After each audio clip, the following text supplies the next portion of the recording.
please keep liking and subscribing and tuning in. But I'm trying to get my camera angle here a little bit better.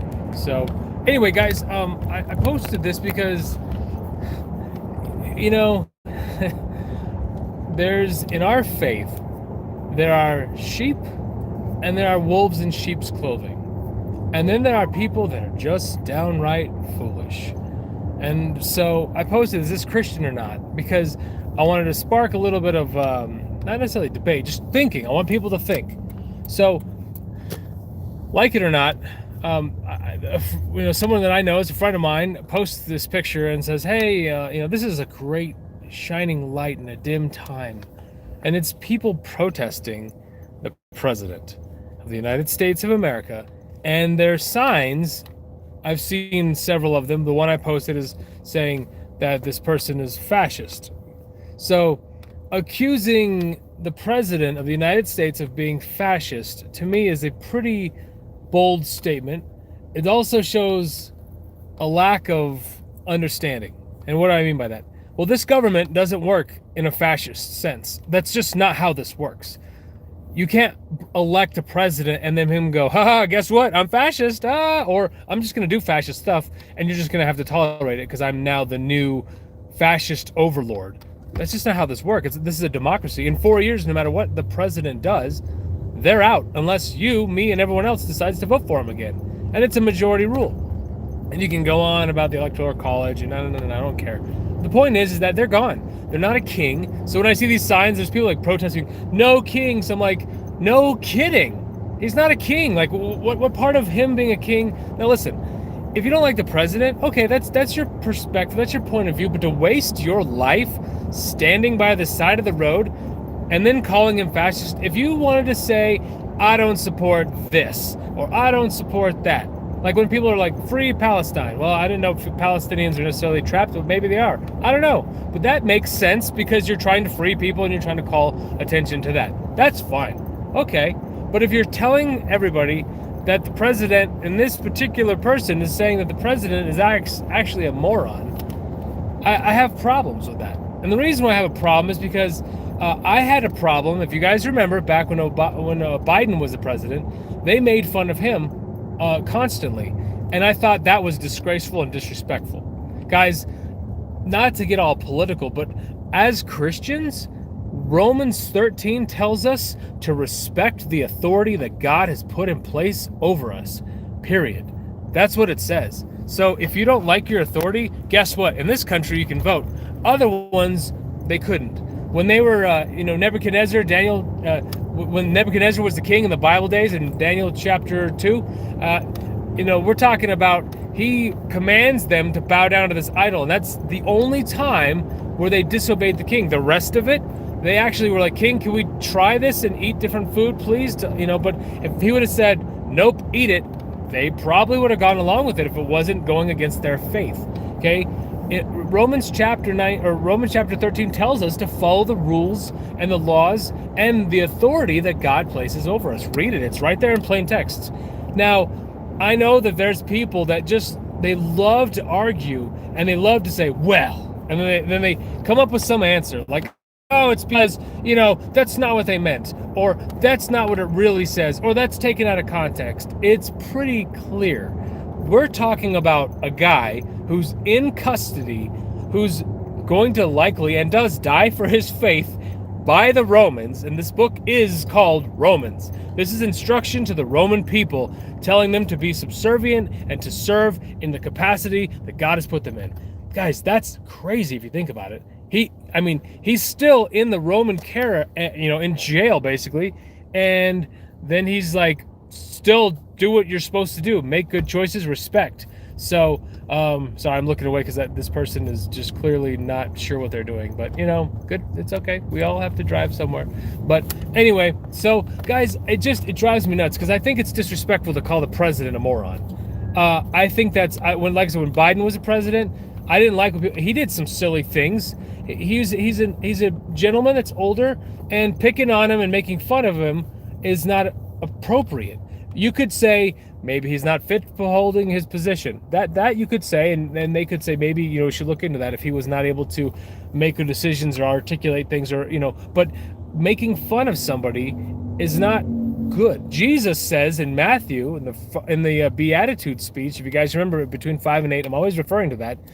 Jesus says, whoever calls their brother Raka, which basically, like, what is Raka? It means you moron, you stupid. Whoever says that is guilty of murder. And you're like, what? So, guys, this guy out there in the streets is literally doing what Jesus told us not to do.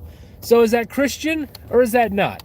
And I'm not saying that you can't go stand on the side of a road with a sign. It's a free speech, as long as it's not something that's very hostile or inciting violence. But I'm saying, as Christians, should we be doing that? Should we be putting signs out there that show disrespect? It's disrespectful. That's all there is to it. Guys, our president is our president. If you don't like him, that's fine. Don't vote for him. But guess what? You got 3 years left. I sound like that was like a Biden thing. And guess what? But I mean, Biden is he was a president for 4 years, and he did his job. And Trump is the president now, and he's doing his job. Let the man do his job. Getting in the way and just standing there with signs on the side of the road and throwing a big fit is just ridiculous. It's childish behavior. Now, if you want to talk about, I want to say it was Jimmy Kimmel, but one of the late night shows guys said something pretty, specifically like against, the whole Charlie Kirk situation. And so they canceled the show, and people are reacting like, oh, you're stopping freedom of speech.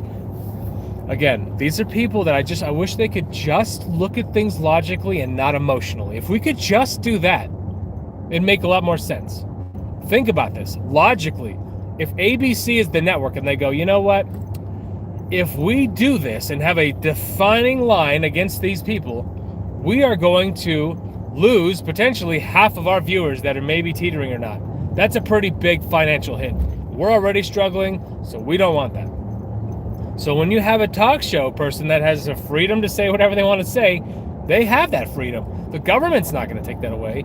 But your corporation that gets funded by people that are advertisers and whatnot, they may not like that. Have you guys noticed, if you watch a football game, what do you see? You see beer commercials, truck commercials, burger commercials, tool commercials. These are all things that the demographic watching football want to see. If you have a bunch of people that, like the NFL is a great example. These guys were protesting there's the Black Lives Matter and all this stuff is going on, and so people are protesting with this movement. But then the NFL players start taking a knee during the national anthem, and a lot of people, especially former military, extremely upset by this because they're like, I don't care what you think about politically. Don't you dare disrespect our national anthem or our flag, because that is our country and people fought for that. And it's freedom of speech, yes, but if you don't like it, too bad. Go do something else with your career. You're making a stand politically when this is a football game. We're honoring the people that have fallen and have served and do serve our country. That's what it's about. So that's the reason the NFL kind of like, you know what, we're losing some people. I know several people that stopped watching the NFL because of that. Now I look past that. I'm like, you know what? People are going to be people. I want to watch some football. So people are going to do that. That's on them. I can't, this isn't political to me. So I'm just going to go ahead and watch a football game and just ignore the politics of this. Because what I believe is how I will behave and treat other people. And how I will also respect my authority and my leadership. But you will never catch me on the side of the road, sitting there picketing or holding a sign saying that our government is being, specifically a person is a moron or is an idiot or anything else. I will never do that, because that is not Christian. That is not something Jesus would ever do. And if you want to argue that, I will argue that all day long. You show me one time where Jesus was like, yeah, this guy's an idiot. Unless he was talking to the people in the temple where he was like, you guys are totally wrong. And again, he called them what? He called them a brood of vipers. You guys are a bunch of snakes, is what Jesus said. Why? Because they were exactly that. Jesus saw right through them. He knew exactly what they were trying to do. Keep in mind, these are the same people that rallied up enough support and had a phony trial at the end to crucify Jesus. So it's not like Jesus was like, man, this guy's a snake, and you're a snake too, and snake all over the place. Snake. That was not what happened. Jesus literally knew who these people were. He could see inside their spirits, and he could see that they were dark and evil. So guys, the whole point of this is do not fall to the level of these people that are being disrespectful, because we're better than that as a country. We're better than that as a people. And when we have these kind of situations, I'm like, come on. Do you really think that he's a fascist? What do you think he has? That is a good sign. It says free. I like that, whatever it is. That's a good sign. Free something. I like. But it wasn't Palestine. It was like free burgers. But anyway, so guys, it's all about making good choices and making people aware of what you want to say, but not being disrespectful. This world has a lot of sensationalism. Like even like a picture, they want to have a link of something. Look at this. This is the new cool thing. We got to show you this, but we got to make it more extreme. Like today, there was a live feed from somebody, and it was the live feed talking about impeaching Obama, and I'm like, what kind of AI or whatever did this? Like, Obama is not the president. Like, this is old news, but it was live now, and I'm like, that doesn't make any sense.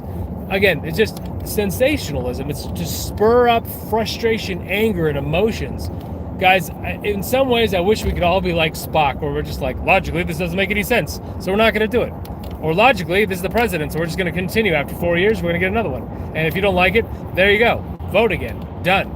If you think that there's too many people, move. Or have more children. What do you want from me? Like, being crazy and saying someone's a fascist and a moron, I'm like, what are you talking about? I don't even understand. There's nothing the president can't just wake up and be fascist. That's not how those tendencies, even if he had those tendencies, he can't just be like, yeah, I'm deciding to be fascist today, so I'm going to overthrow the government and I'm going to become a supreme chancellor ruler of the United States and call it, Trump's kingdom. That's not possible. It's just not how this government works. And that's good, because what if you believe the other side, and let's say we get another president that is the flop of Trump? See, people get mad because one of the things fascists do, if you actually look at the definition instead of just assuming things, there are four main points of what fascists do. And one of them is silencing the opinion of others. Now, if you look at the censoring and censorship that happened in a lot of the other groups, like with previous administration, as soon as someone like Charlie Kirk said anything that was against the groupthink of what everybody else was supposed to be programmed to think from college, you know what happened? They would be like, oh, we know what this is. We just heard it. Ding, ding, ding. Buzzword. We're going to now start calling you a racist and a bigot and a misogynist. And we're going to call you a xenophobe and a homophobe and all kinds of other phobes, because that's what we've been trained to do, because you're speaking different than us. So we're going to shame you. Even if you didn't say anything that bad or even close to being that. They're just like, you're afraid of gay people. I'm like, what? That doesn't make any sense. But that's what people were trained to do. And that was years of this, guys. This is like 8 years at least of that. I heard it from other people in news and all this stuff all the time. And I'm like, so they literally gaslight and shut people down. In fact, I don't know who invented gaslighting, because both sides seem to be pretty good at it. But if you're losing a debate, they go, oh, you're gaslighting me. I'm like, what? No, you're losing because you don't have any effective points. Just like I'm not going to sit there and debate with someone because I'm like, you know what? I believe what I believe, but I'm not a good debater. Debating gets me angry. I'm like, no, I'm sorry, but you getting aggressive and all up in my face, that makes me physically. So kudos to someone like Charlie Kirk that could sit there and mad at him and not taking it personally, because me, I don't like that. I was for that. Confrontation is not me. I can sit there and dialogue back and forth with people.